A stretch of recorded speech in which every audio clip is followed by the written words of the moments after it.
Hey everybody, you know what time it is? It is Sipping with Sue time. I am Szu-Moy, and if you are joining us for the first time, we are live on Facebook, YouTube, and X, chatting with real people doing real things extraordinarily.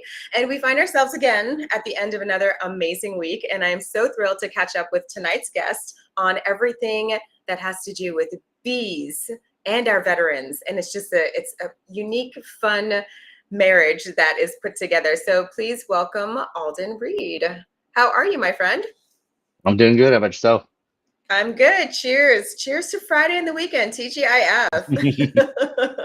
You've Definitely got needed it. yes, I know. So I've got my champagne. Sippy sip. Oh, nice. Mm, I have non-bubbly, yeah. Lagavulin 16.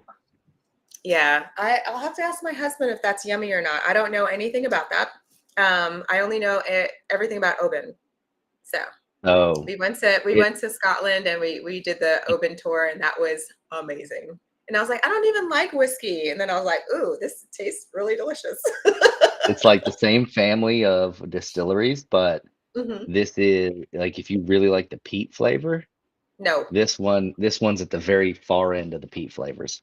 So it's really peaty. Oh yeah. Okay, so no. That would be a no. So hubby doesn't like the very peaty, and I don't even like the smell of the very peaty flavors. So open, I think, That's is why I the love it. opposite side. Yes, and That's why I people love have it their because if I yes. have this at a party, like if someone's like, "Oh, I want to try it," and I'm like, "Smell it first," and they no, and they're like, "Mm-mm," I'm like, No. I don't have I don't have to share it now. It's all mine. There you go. There you go. We used to have like scotch and wine parties. So, of course, it's wine for me and then it's scotch for him. And so there would always be like a peaty one and it would get opened and people would, and they smell. And it was like, hey, Szu-Moy, smell this. And I'm like, oh, yeah, that's on the other end of the spectrum. What are you looking Yep. for? What kind of flavors? And they're like, well, not this kind. I was like, okay, well, you want something else then. Before I moved down to Georgia, I had a ridiculous collection of scotch, and Hmm. just like the movers were like, "No, we're not moving down to Georgia." So over the course No, of 3 months, I had to test drink my a whole lot. limits.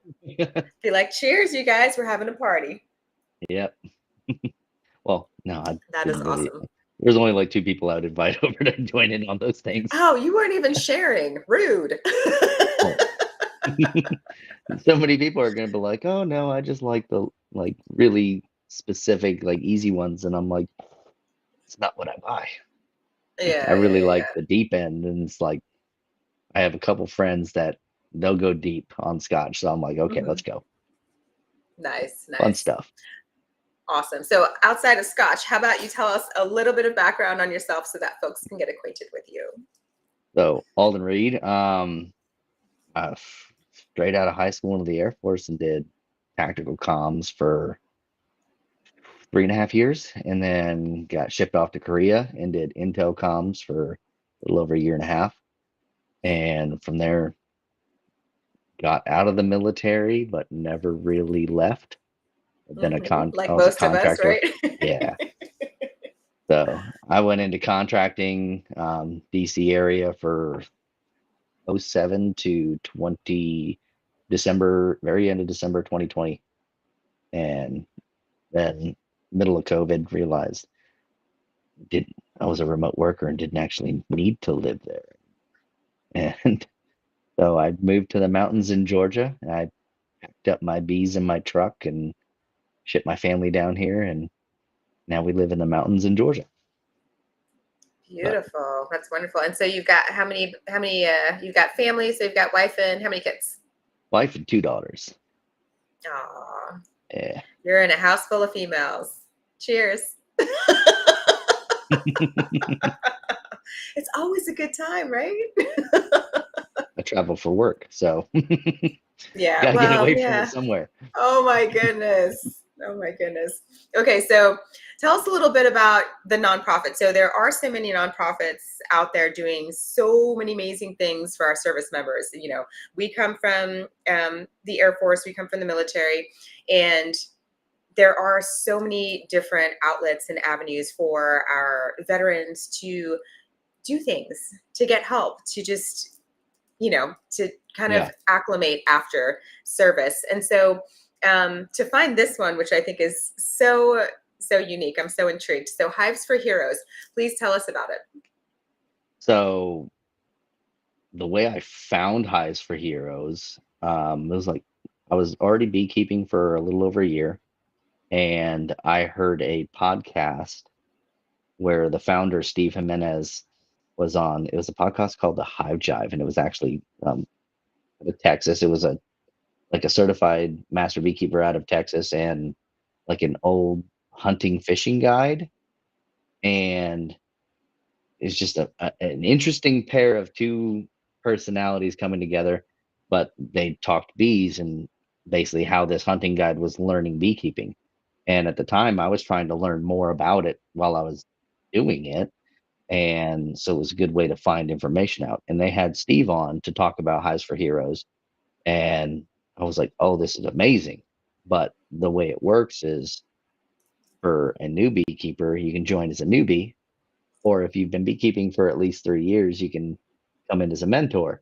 And I fell in that little no man's land where I couldn't really do, like, I didn't realize I could have, but I didn't think I could do anything within the organization.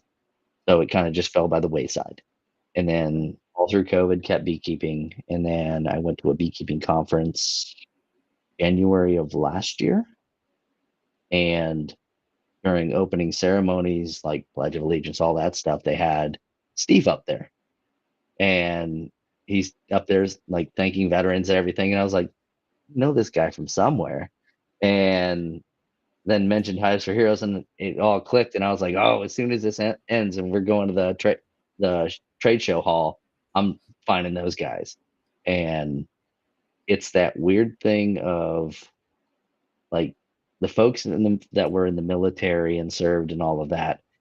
It's it's a family, and even if we didn't serve together, we served different times, different places, different. Mm-hmm.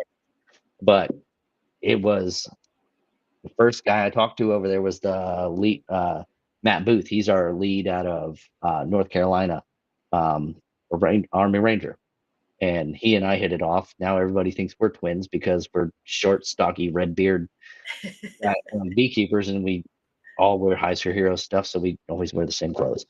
But Just like the military, just like our uniforms in the military. Same, it same. was great. It was like just talking. It was basically just stepping into a group of old friends, even though we'd never met before.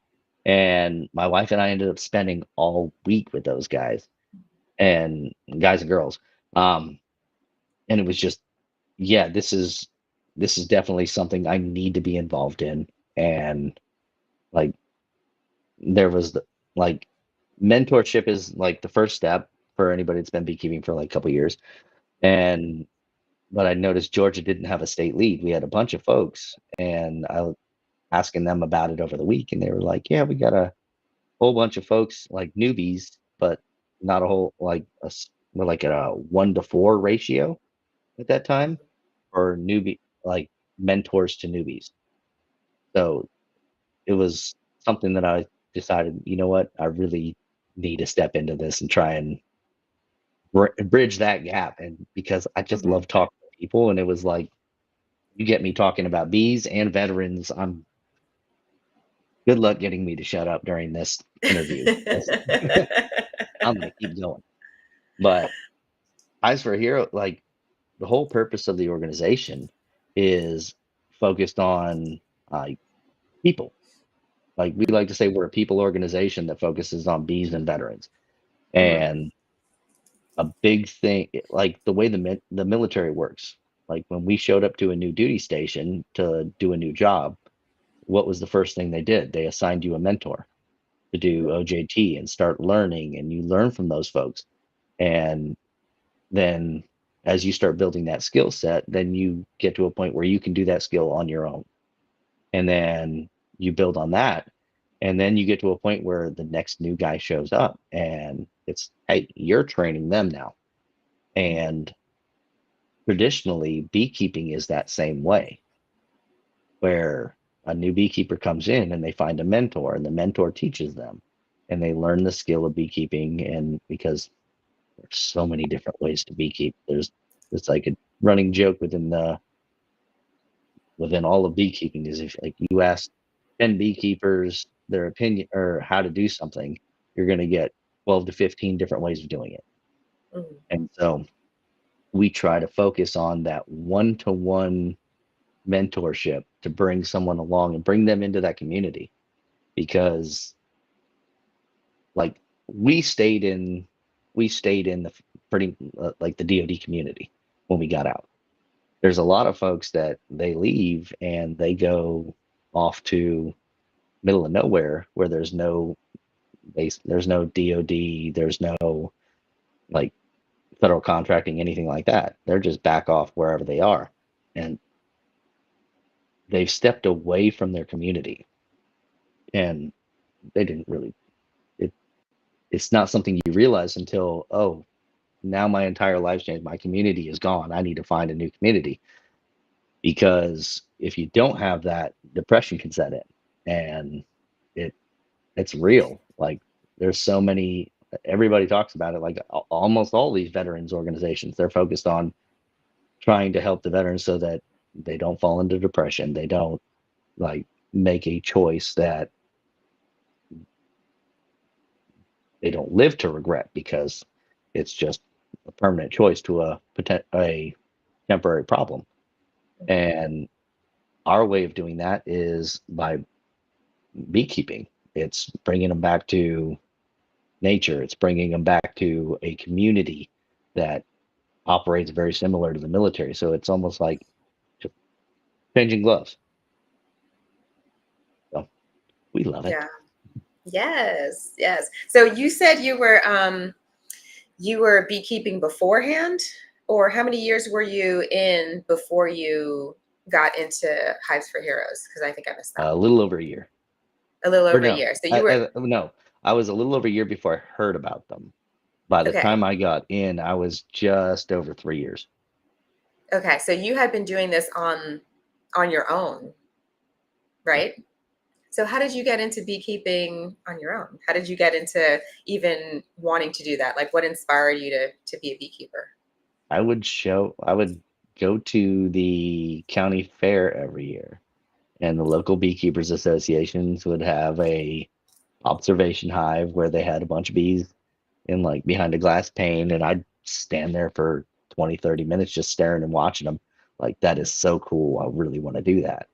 Um, the problem with my job was I like they did new beekeeper training every year, like between January and like end of March, and it was like every Tuesday night. And with my schedule, I can almost guarantee I was going to be gone at least every other Tuesday, so I Yeah. could never do it. Um, Luckily, with technology, like Penn State has like a online course, like Introduction to Beekeeping. It's like 9 hours long, and I thought to myself, oh, I can watch a whole bunch of YouTube videos and I can take this course online and then I can be a beekeeper. This is going to be great. It is not, it's not that simple. Like It's a it little is bit a, harder than the YouTube videos. there's a lot, like there is not enough time in the day to be a successful beekeeper right out of the gate by just watching YouTube videos and online training. It is a great helper, and it is a great tool for research to see about things that you just want to see how other people are doing things. But that mentor is so significant in your ability to be successful, because you want somebody that has seen it. You want to be able to go into a hive with somebody and they're like, oh, well, you see this means in about 2 to 3 weeks, this could be happening. So we need to start planning on that. Because if you're going off of YouTube and things like that, the odds of you're you're playing defense instead of offense. So you're not proactive in what you're planning on. You're just going, how do I fix this? Or what is this? And then it's like, oh, this is this. I need to fix that. How? And then you go down 6 hours of YouTube videos trying to figure out how to fix it. And now you're trying to figure out which method of these 47 different methods is the way I'm going to go about fixing this. And the problem with YouTube is I'm going to find a beekeeper from Northern California. I'm going to find one from Southern California, one from Texas, one from Minnesota, one from Tennessee, one from, you pick a state, and there will be some famous YouTuber that does beekeeping out of there. And the problem is you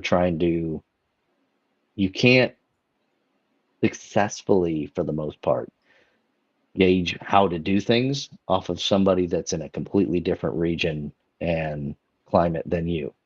Mhm. So that's why that local mentor within like 30 miles of where you live is so crucial, because you get to find out, okay, in this area, what do I need to know?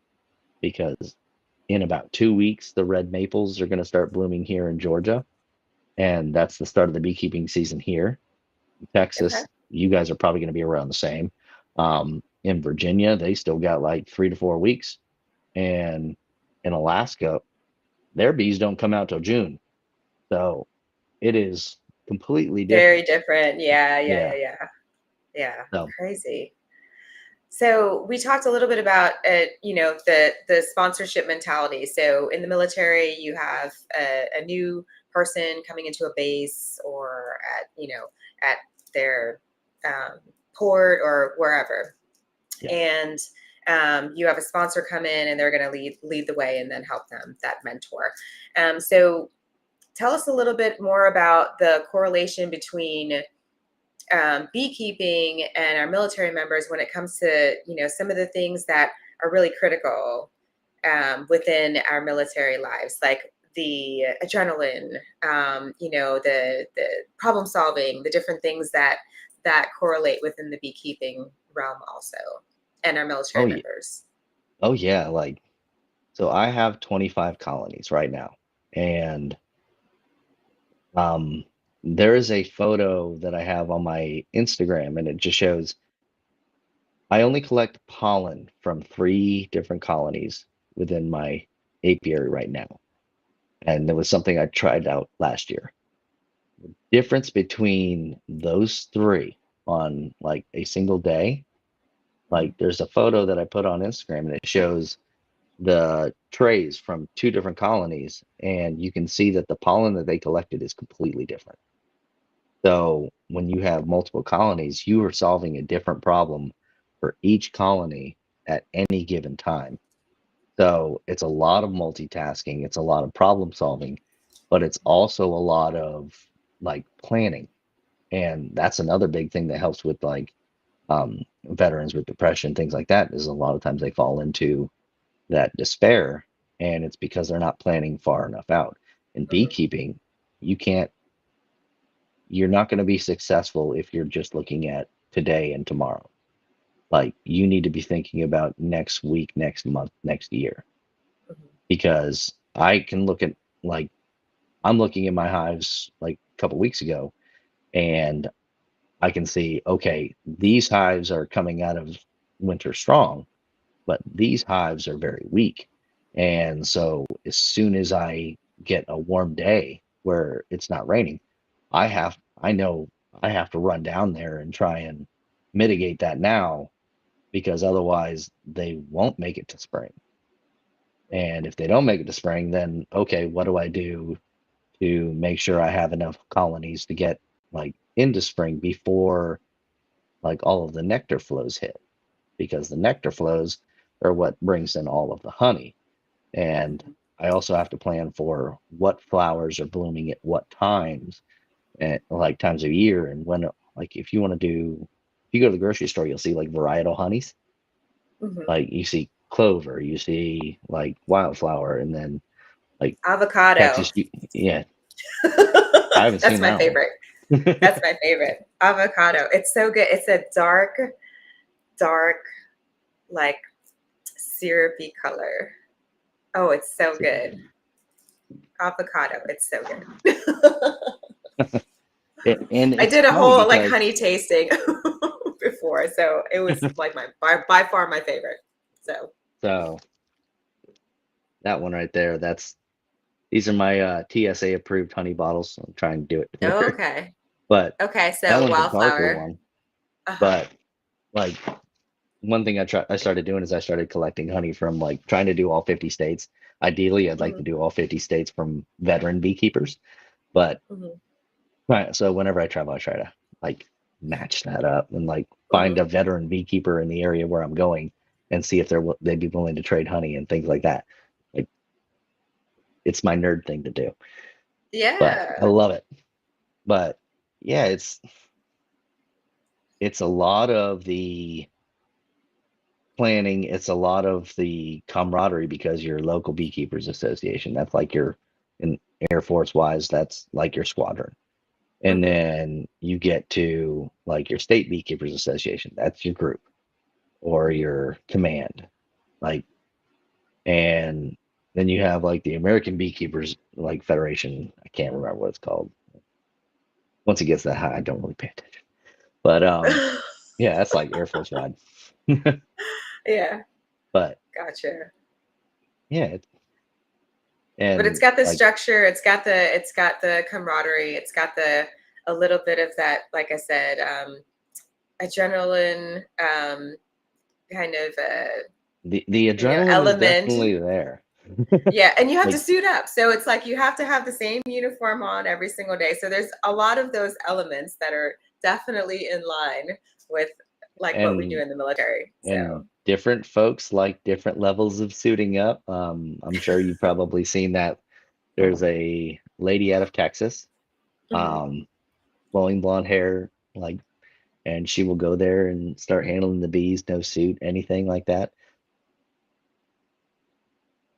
If you're starting out in beekeeping, I highly don't recommend I would be it. mortified. So that's But that's actually that's actually my next question. I would be mortified only because for me, I have a bee allergy. So I carry two EpiPens, not one, two, with me at all times.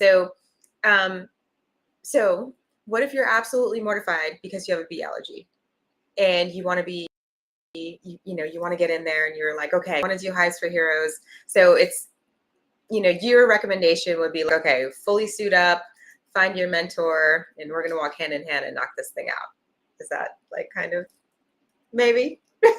that's going to be a personal decision. I will not make Okay. any Okay. recommendations on that, um, because like I have a person that I mentored when I moved down to Georgia.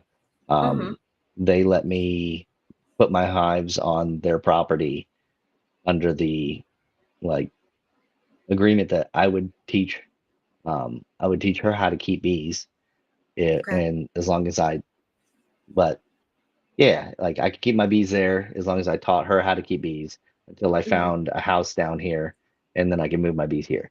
And she's been beekeeping for what is it, 2024 now? So 3 years.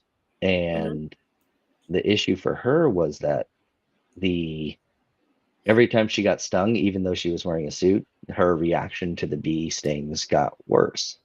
Oh no. So I just talked to her 3 weeks ago, and she let Hmm. me know that she actually has to get rid of her bees. So Oh no.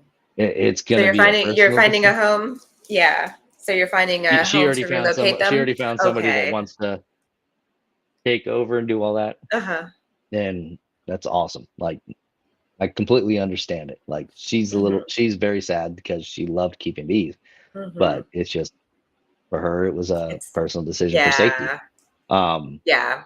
for you, what I would say is if it's something you really want to do, yes, suit up and Hmm. talk with somebody. Like one thing that we say, like if you have like the veil, like Hmm. there's different types of veils. There's the big one that goes all the way around. It's almost like a Hmm. wraparound porch for Hmm. like a veil. And then there's other ones that are like a fencing veil. If Hmm. and we always recommend if you're gonna do a fencing veil, always wear a hat underneath because Hmm. that puts the fencing veil and keeps it away from the bottom of your chin. You're Because gotcha. if you don't and you have that fencing veil and you're like leaning over and doing stuff because you're always moving around and looking around, Mhm. and if you have your chin right up against it or your nose right up against it, and you'll see them. They're trying to get you through that veil. Oh my So goodness. you can watch it.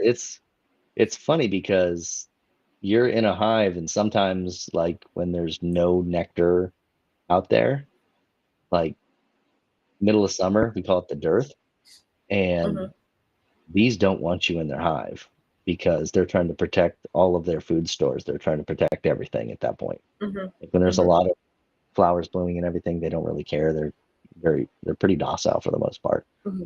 But when there's nothing, they're not happy for you to be in their hive at that time. So Hmm. when you're there suited up and you're going through, you got at that time, there's a lot of bees flying around, and it's almost like you're sitting there amidst absolute chaos, Hmm. and you're just like that. You're the eye in the middle of the storm. Just you're that little bit of Hmm. calm, and it's just Hmm. chaos all around you, and you're just, Hmm. it's all, and the sound of it is almost like meditation. It's Okay, really cool. that's awesome. Yeah, Like if I'm anything, I like would almost say, like. if anything, I'd just say suit up one time and just go stand Uh, there in the middle of a good nectar flow and just hmm. stand off to the side, like fully suited up, and just experience, like look in there and see what's going on and just see, like, it's so cool. That is amazing. So, how can folks join the program or get involved? Because you joined and got involved. So, how can Yep. folks do and or? So if you go to, oh, we just changed the website like earlier this week, actually. It's so either go to hivesforheroes.com or hivesforheroes.org. I can't tell which one it is right now because I don't know if we completely switched it over yet or if it's in the process. So it's Okay. hivesforheroes.com or hivesforheroes.org. And Okay. We'll on double that check we have a, and we'll make sure we'll put it in there into the let feed. me, let's see here. Hive, oh, no spacing. Hivesforheroes.com. Oh, yep, there we go. Hivesforheroes.com automatically redirects to hivesforheroes.org. And if you Okay, go so to that perfect. website, and one of the first things you'll see is join us. And if you click Mhm. that, you'll have a choice to either join as a newbie or as a mentor. Mhm. And we love our bee Awesome. puns. So newbie is definitely spelled Newbee. Well, But, yes, of course it is. and then what we'll try to do is we will look in our database and try and find a mentor that lives within like 30 miles of where you live and try and match it up. And then once we get to that point, we're not going to tell our mentors how to teach beekeeping because look, if you've been doing it for 3 years and you've gotten bees through the, like, over winter to survive and everything, you know what you're doing. So Mhm. you teach however you're keeping bees, and we just leave that to you. Like, we don't want to get involved. I like to say as a state lead is if I have to get involved in a newbie to mentor relationship, then there's probably an issue there. And I'd prefer to not have to get involved if I'm not needed. Like, I Mhm. am all about answering questions and like providing resources and like helping folks. But I want that, like, our big focus is that relationship. We want that relationship to form there. And then we Mhm. want that local beekeeping association member, like relationship. So Mhm. I don't want to have to get involved in it because, like most of these states, you can drive, like Texas, you can drive 10 hours and still be in Texas. So Yes, you can. yeah, in Georgia, I can drive, like, for me to go to Savannah, that's like 5 hours away. So Mhm. I don't need to tell somebody in Savannah how to keep bees. Like, I don't need to step into that relationship. So I Yeah. try to stay out of it as much as possible, and most of our folks try to stay out of it as much as possible. And we try to, like, from the state lead, like, position, we try to stay out of that one-on-one side and focus more on how do we, like, make it known that we're here, because there's so many, like you said, there's so many different organizations out there, Mhm. and just trying to find the one that helps. Like for us, like even in beekeeping, there's a handful of us, like the different organizations out there, but each of them focuses on a different aspect of what to do. There's some out there that focus on like the education side where they're going to provide you with videos to watch, things like that, so you can familiarize yourself with beekeeping. And I completely recommend that because, I mean, like everything, you're going to want to know as much as you can to be successful. But you're not going to be successful if you don't have that mentorship side. And at Hives for Heroes, that's what we focus on. We're 100% about that community, about that relationship, and about that mentorship. Awesome.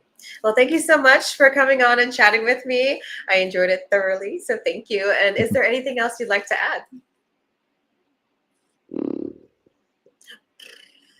I have no idea. No? So that means that you're good. Then you're good to go. Well, Yeah. before I let you Oh, go, yeah, I do got something. I do have okay, go. something. Okay, go. So another, like, if you have no interest in beekeeping, like if you don't want to try it, but you do want to support, one of our biggest focuses is scholarships for folks that have been in the program for at least 2 years. Mm-hmm. We offer, we call them scholarships. It almost acts like a grant where Okay. they can apply, and we select so many of them, and we give out $1,000 to each of them to expand their beekeeping every year. Oh, And so very last cool. year we gave out $20,000 to beekeepers to expand, because I like to compare beekeeping to like owning a boat. Mm-hmm. Like, and they say, what does BOAT stand for? Bust out another thousand, because it's an expensive hobby. Like Yes. beekeeping, like if you're trying to get started, it's pretty expensive. So like 2 hives with bees and a suit and a smoker and hive tools, you're probably looking at anywhere between like 800 and 1,200 bucks. Like if you want to go get an extractor to start processing all your honey, you're looking at anywhere between 800 and $1,000. If you want to start, like for myself, I probably spend $1,200 a year on just bottles to put my honey in. So it's it can be expensive to expand, but if you're doing like backyard beekeeping, $1,000 goes so far, and it's a giant help. And it's also benefiting those veterans who have been putting in the work and trying to do this, and they just want to go from say 2 hives to 4. $1,000 is significant. Um, we have a donation, like right next to the join us link on the webpage is a donate one. Mm-hmm. You can donate there. And um, if you're like, so myself, I work for Juniper Networks. We have like a Benevity, so where we can do donations every month, things like that. And we do corporate matching. So if I Okay. were to do, like, if I do $20 a month, like over the course of a year, 20, 40, 60, I'm terrible at math. I should be way better at this. But it's a decent amount of money. And Uh-huh. then the company's matching to that, Uh-huh. and it goes a lot further. So if it's So something that to look at, 240 if will your be company, 480. Almost yeah, 500 and bucks. then Yeah. bam, yeah. So you're halfway to a scholarship right there. Mm-hmm. Very cool. And yeah, so this year our goal is to double what we gave out last year. So hey, if you got 20 bucks, 40 bucks, 50 bucks, you can donate, and you want a Mm-hmm. tax break. We are a 501c3, and we Mm-hmm. love those donations because they go a great long way. Definitely. Oh, awesome. Awesome. So hivesforheroes.org to join, to get involved, to donate. It's definitely a fantastic organization. So thank you so much. But before I let you go, and before I let any of my guests go, we like to do a just for fun speed round. So are you ready to go? Let's go. All right. How many bees are there in one hive? Depends on the time of year. So right now you can have a hive going through winter. So the rate that the queen lays during winter significantly decreases to a point where she might actually even take a break over winter. So coming out like right now, I probably have colonies that might have 5,000 bees in them.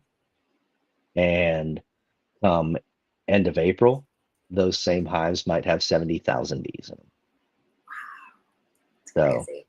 All right. So yeah, how many queens are there? Is there more than one queen? 99.9% of the time, no. Like it is something that the beekeepers like to talk about. It's like that rare Mm-hmm. unicorn out there where it's like, Yes. I Yes. had a hive that had two queens at the same time, and typically no. Um, Mm-hmm. the queens are very protective of their space, and Mm-hmm. what will, if there's more than one queen in the hive, one of them's about to get murdered. It's Game of Thrones in there.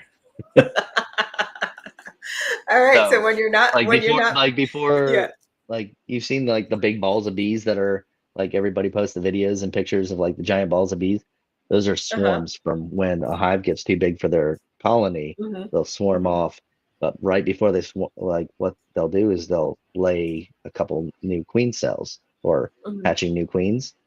Mm-hmm. And right before those queens hatch, like the old queen will leave with half the colony, and that's those big balls you see.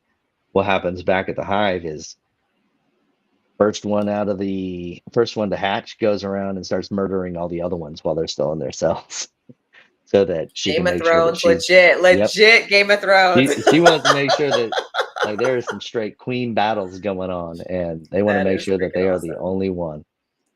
So That's awesome. All right. So when you're not beekeeping, what is your favorite thing to do?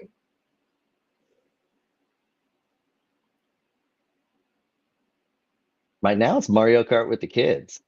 All right. Got 7 and 8, like the 7 and 8 year olds, getting them trained up. Yeah. They are learning way quicker than I ever expected. Thought I was Nice. going to be able to hold on to my abilities to whoop them in that game, but they're They learn they're getting fast, real too fast. close. Yeah. They're getting Yeah. real That's close. That's hilarious. All right, so we talked about the honey. So there's an ongoing argument that I see it all the time. Should we eat the honey or not? I know it's very controversial. You can glaze over it if you'd like. Oh no, no, no, no, no, no. This one alone, what this would get me for a solid 40 minutes on a flight. So, Okay, have you ever seen there's a Netflix documentary. I think it's called like Spoiled or something like that. Rotten. Can't remember what it haven't was. seen it. They had Haven't seen one it. episode on just beekeeping Hmm. and like or honey, I think it was. And they talk about if you took every bee in the world and all the honey that Hmm. all the bees in the world can produce in a year, it will only make up for about 60% of the total honey that's sold in the world a year. So you have like a solid 40% that's not real honey. And Hmm. it's just like, I don't even know what it is. Corn syrup, it's Yeah, beekeepers yeah. that fed their bees sugar water and they processed it as honey. Hmm. Because most Hmm. beekeepers, we do feed our bees sugar water, but we don't do it until after we've taken all the honey because we Hmm. can't, like, you don't want to mix that. But some folks don't care. And so the thing I would say is, yeah, eat the honey because honey's delicious. But, It's the only natural food, like truly natural food. So I eat the and it honey because is I have allergies and it helps me with my allergies. So again, I'm the, allergic to the actual bee, so but I love the that's another honey. thing. The Yeah. reason it helps with the allergies is there's, if you The have to pollen. do, yeah, because there's still microscopic little bits of pollen in there Hmm. and like fake Yep. honey that's not there Yep. because Yep. there's no pollen source. But Hmm.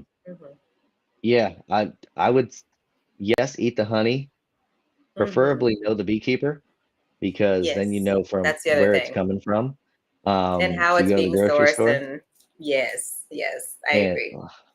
as I mentioned, how expensive beekeeping can be. Hmm. Um, when you go to Costco and you see 3 pounds of honey for $13, Yeah. Yeah. no. Not so And much. like, Not so much. and it's from Argentina. Hmm. No. Gotcha. So the stick with local honey, and Hmm. if you can get it for like lower than $1 an ounce, you're getting a deal. Hmm. So Yeah. yeah, but Very good. Very good. Definitely eat Well, them. thank you. Delicious. Yes. Well, I do. But it was one of those questions that I had to throw in there just because. But thank you again so much. Oh, no problem. I appreciate it. And again, this is Alden. And if you guys are in the Atlanta, Georgia area, you're a veteran and want to check out Hives for Heroes, you would be the state lead. If not, hivesforheroes.org to get involved, to join, to donate. Please check them out. For everybody else, have a fabulous weekend, and we'll see you guys next weekend. Take care. Cheers.